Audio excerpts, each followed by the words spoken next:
Hola chicos y chicas, ¿cómo están? Esto es un nuevo video, esta vez vamos a estar enfocados en geografía. La idea de este video es explicar un poco dos cosas básicas y es primero la estructura interna de la Tierra, cómo está compuesta la Tierra y segundo las características de la superficie terrestre, que va a ser muy importante posteriormente para abordar los temas de geografía de Colombia. Entonces espero que les guste el video y muchas gracias por verme. Preguntarse por la composición interna de la Tierra ha sido una constante de los geólogos y de los geógrafos. ¿Por qué? Porque al interior de la Tierra o lo que hay al interior de la Tierra va a estar estrechamente ligado con lo que encontremos en la superficie terrestre. Entonces, si nosotros tuviéramos la capacidad de abrir el planeta Tierra, como lo voy a hacer con este globo terráqueo, vean, vamos a encontrar que la Tierra no está vacía como este globo, sino que tiene tres capas diferenciadas por su composición física y por su composición química. ¿Qué quiere decir esto? Que al interior de la Tierra vamos a encontrar tres grandes segmentos. El más profundo va a ser el núcleo, encima del núcleo vamos a encontrar el manto y encima del manto vamos a encontrar la corteza terrestre, que es donde nosotros nos encontramos. Antes de continuar, me parece muy importante aclarar un concepto que salió repetidas veces en la guía y que considero yo que hay que tener extremadamente claro para comprender posteriormente los procesos geológicos y comprender un poco también los procesos geográficos que ocurren en el territorio colombiano. Ese concepto es densidad. No voy a profundizar en este, solamente lo voy a aclarar. ¿Qué es la densidad? La densidad es la relación de la masa de un objeto con el volumen, o sea, con el espacio que ocupa. Voy a colocar un ejemplo para hacerlo más claro. Si tenemos un vaso de agua, que cierto, el agua ocupa un espacio, es decir, ocupa un volumen, pero al mismo tiempo también tiene una masa. Y si tenemos un huevo que también tiene una masa, pero que también ocupa un espacio, es decir, tiene un volumen, podemos sacar la densidad tanto de este elemento como de este y las podemos relacionar entre los dos. ¿Qué pasaría si yo echo el huevo en el vaso de agua?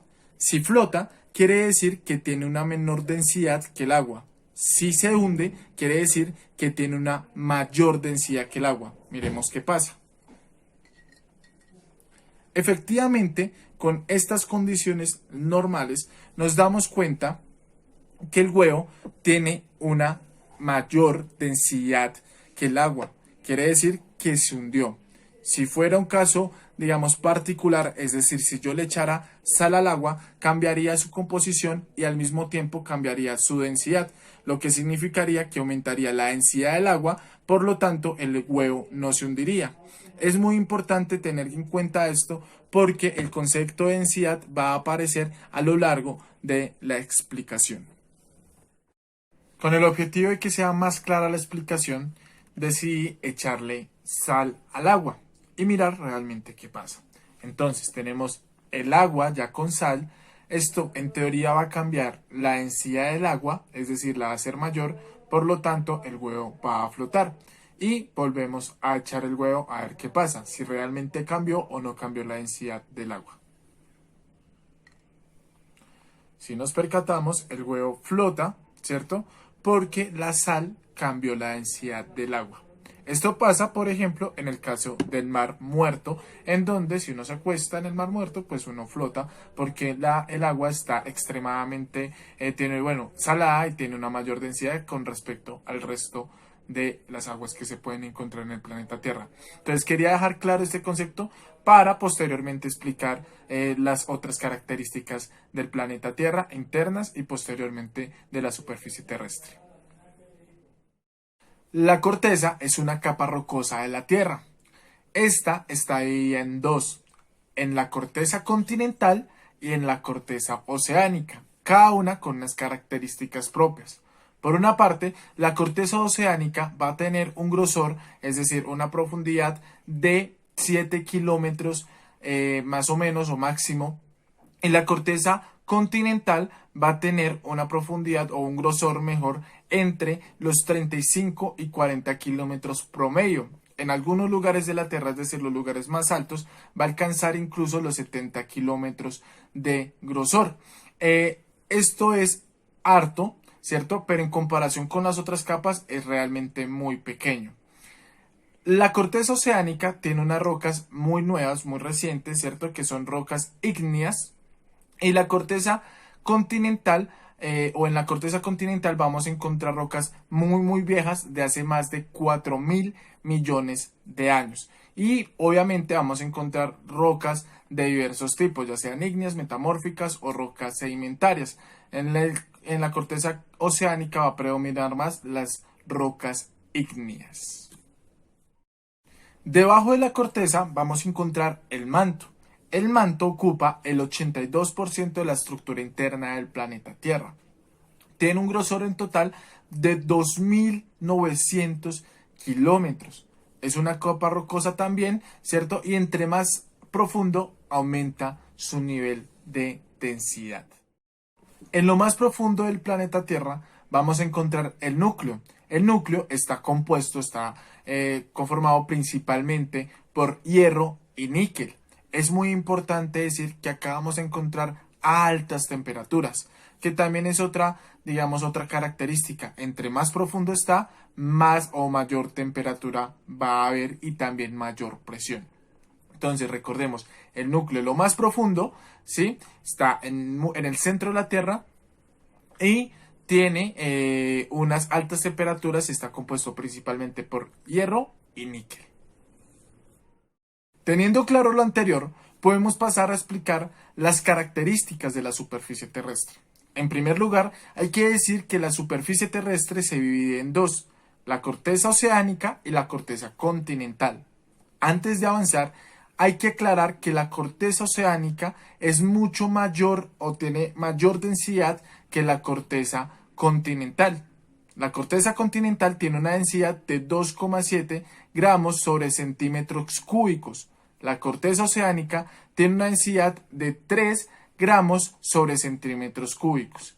Explico nuevamente o vuelvo a decir, la corteza oceánica tiene una densidad de 3 gramos sobre centímetro cúbico y la corteza continental tiene una densidad de 2,7 gramos sobre centímetro cúbico, lo que genera que obviamente la corteza continental sea menos densa que la corteza oceánica. Lutyens y Tarbuck, que son dos geólogos que escribieron un libro muy importante acerca de la ciencia de la Tierra, una introducción a la geología, escriben lo siguiente que me voy a pasar o voy a tomar la siguiente cita, hablando referente a la densidad de tanto de los continentes como de los océanos. Escriben, por lo tanto, la corteza continental flota sobre la parte superior del manto a un nivel más elevado que la corteza oceánica. Quiere decir esto que esa característica de densidad que tiene el continente respecto a los océanos hace que flote, ¿cierto?, respecto a la superficie del manto. Recuerden que encima del manto está la superficie terrestre o la corteza terrestre. Los continentes se pueden dividir en dos grandes partes. Por un lado, unas zonas planas y llanas, ¿cierto? Muy erosionadas y muy antiguas. Y por el otro vamos a encontrar cadenas montañosas, ya sean jóvenes o ya sean viejas. En el mapa que va a aparecer acá, lo voy a dejar todo el momento para que lo tengan presente, vamos a encontrar o se van a especificar estas zonas. ¿Dónde encontramos las cadenas montañosas? Las vamos a encontrar principalmente en el cinturón del fuego del Circunpacífico, ¿cierto? Que en estas hacen parte las montañas de los Andes, hace parte las montañas que se encuentran en Centroamérica, como la Sierra Madre, hace parte también las montañas de los Estados Unidos, como las montañas rocosas, hacen parte también todas estas formaciones de islas hacia el oriente de Asia, es decir, Japón y demás islas. Y por el otro lado vamos a encontrar, o la segunda gran cadena montañosa que vamos a encontrar joven, de hace más o menos 100 millones de años, es Europa, ¿cierto? Con los Alpes, posteriormente pasando por los Himalaya y finalizando por el Indonesia al sur de Asia. La característica de estas montañas, que son muy recientes, a pesar de que tengan 100 millones de años, para nosotros es mucho, pero geológicamente eso es un tiempo muy corto, es que son montañas muy altas. Acá tengo una imagen del volcán Cotopaxi, ¿cierto? Este volcán está ubicado en Ecuador y hace parte pues de toda la cordillera o toda la cadena montañosa de los Andes, y como ustedes lo pueden ver o lo pueden observar, pues su altura es extremadamente grande, ¿cierto? Tiene alrededor de unos 5.000 metros de altura, y entre más, o bueno, la característica de estas montañas, tanto de las que nombré tanto, y como esta, es que son altas, son muy altas. Pero también podemos encontrar dentro de las cadenas montañosas montañas mucho más chaparritas, como los Apalache en los Estados Unidos o las montañas de Siberia en Rusia. Además de eso, las cadenas o los lugares planos son los lugares más viejos del planeta Tierra, donde no encontramos grandes cadenas montañosas o no encontramos montañas, son los lugares más viejos, por lo tanto son los lugares más estables.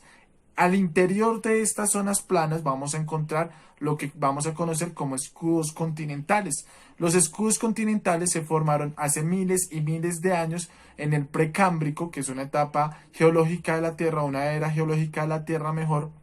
Y la característica fundamental es que tiene roca muy fuerte, ¿cierto? Entonces ya los cambios van a ser menores, por lo tanto los terremotos en estas zonas pues casi que ni se van a sentir porque es una roca muy fuerte. Entonces recordemos, igual voy a dejar el mapa para que lo tengan presente, recordemos cómo están divididos los continentes en zonas de cadenas montañosas, ¿cierto? Ya pueden ser jóvenes o viejas, y las zonas de planicie. Finalmente, vamos a encontrar las características de la corteza oceánica. Si nosotros tuviéramos la capacidad de levantar todos estos océanos, es decir, de quitar el océano, quitar el agua que encontramos en estos océanos, si tuviéramos esa capacidad, vamos a encontrar que debajo de los océanos, es decir, de estos grandes océanos, ¿cierto? De estos grandes océanos, vamos a encontrar que debajo de estos océanos hay unas características muy similares a las que encontramos en los continentes. Pero estas cortezas oceánicas se puede dividir básicamente en tres grandes grupos o en tres grandes sectores. Primero, los márgenes continentales, que son como el límite entre el continente y el océano. Ojo, no podemos pensar que la playa o la costa es lo mismo que los márgenes continentales, porque pues realmente no es así. Los márgenes continentales quedan mucho más retirados de las costas o de las playas que comúnmente conocemos nosotros, pero recuerden ustedes que estos márgenes continentales es el límite entre el continente y el océano, es donde se limita. Vamos a encontrar las cuencas oceánicas y también vamos a encontrar las dorsales oceánicas. Esto lo vamos a explicar con mayor profundidad en la próxima clase, en la próxima sesión, pero en términos generales quería explicar esto. Entonces, recordemos, estructura interna de la Tierra y finalmente las características de la superficie terrestre. Esto es muy a grandes rasgos, teniendo en cuenta las limitaciones, chicos. Espero que haya quedado claro. Si tienen alguna pregunta, no duden en preguntarme. Y pues muchas gracias por poner atención. Los quiero mucho, me hacen mucha falta y espero que nos veamos pues lo antes posible. Un abrazo y muchos éxitos.